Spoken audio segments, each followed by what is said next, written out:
दोस्तों, दशकों से क्षेत्रीय राजनीति की प्रयोगशाला रहे झारखंड में इस लोकसभा चुनाव में एक अहम राजनीतिक परिघटना हुई है और यह है JBKSS यानी झारखंडी भाषा खतियानी संघर्ष समिति नामक संगठन का सियासी उभार। झारखंड के डोमिसाइल, भाषा, नौकरी और परीक्षा जैसे सवालों पर 4 सालों से आंदोलन करने वाले युवाओं के इस संगठन ने राज्य की 8 लोकसभा सीटों पर अपने उम्मीदवार उतारे। कम से कम 3 सीटों पर इसके उम्मीदवार मुकाबले का महत्वपूर्ण कोण बनकर उभरे और चुनाव परिणाम को लेकर तमाम एजेंसियां, चैनलों के एग्जिट पोल के जो पूर्वानुमान आए हैं उनमें से 2 एजेंसियों ने एक सीट पर इस संगठन के चुनाव जीतने की संभावना जाहिर की है।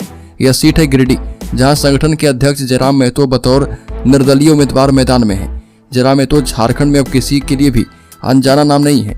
आक्रामक भाषा शैली वाला युवक करीब 4 साल पहले ही firebrand crowd puller leader के तौर पर उभर चुका था, लेकिन चुनावी राजनीति में उसकी और उसके संगठन की यह पहली एंट्री है।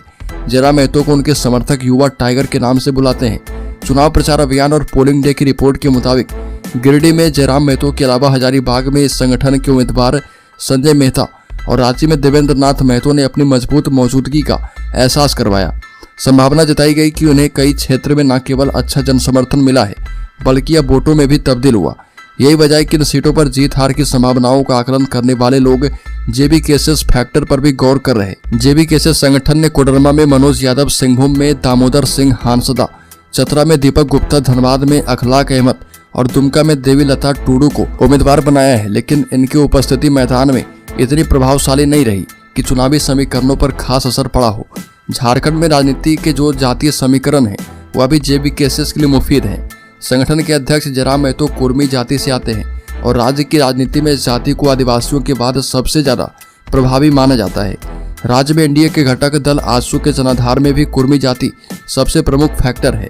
अब ये माना जा रहा कि JBKSS कुर्मी वोट बैंक का एक बड़ा हिस्सा अपने साथ करने में कामयाब रही है और इसके अलावा भाषा नियोजन नीति, डोमिसाइल और नौकरी के सवाल को लेकर लगातार आंदोलन से इस संगठन ने विभिन्न तबके के छात्र युवाओं को बड़ी संख्या में अपने साथ जोड़ा।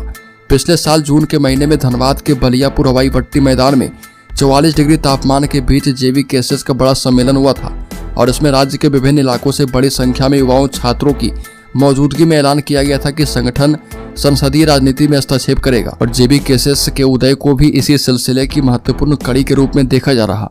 यह तय माना जा रहा है कि नवंबर-दिसंबर में संभावित विधानसभा चुनाव में इस संगठन की मौजूदगी सियासी समीकरणों पर असर डालने वाली है। तो दोस्तों, इस खबर में इतना ही। झारखंड से संबंधित हर एक न्यूज को पाते रहने के लिए सब्सक्राइब करें और बेल आइकॉन